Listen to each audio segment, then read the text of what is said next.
Mentalement, il n'y a même pas de mots qui peuvent décrire ce que les populations vivent de manière continue depuis 23 mois. Ce sont des bombardements constants, tous les jours.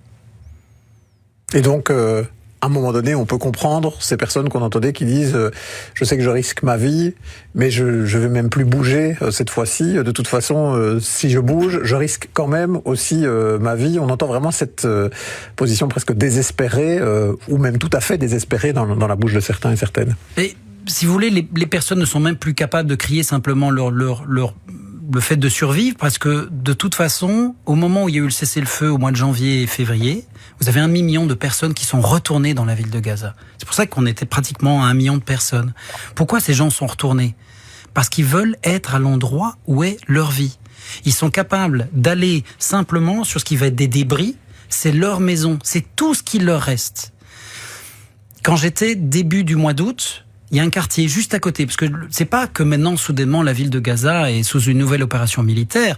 Tous les quartiers qui sont autour de la ville de Gaza étaient déjà en train de faire face à une opération militaire. Zeytoun est un de ces quartiers.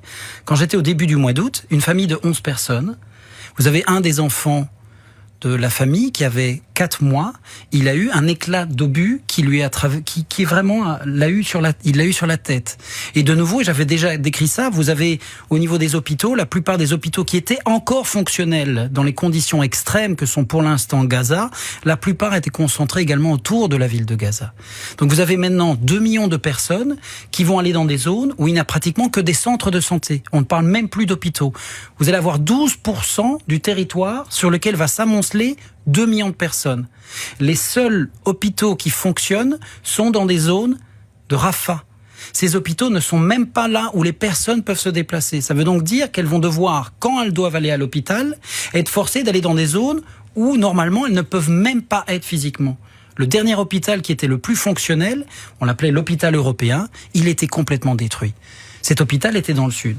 Ça prendra plus de 3 mois pour réhabiliter cet hôpital. Et on nous dit non, les humanitaires, vous allez pouvoir faire ça rapidement, la population va descendre. Mais dans quelles conditions? Voilà où on en est aujourd'hui.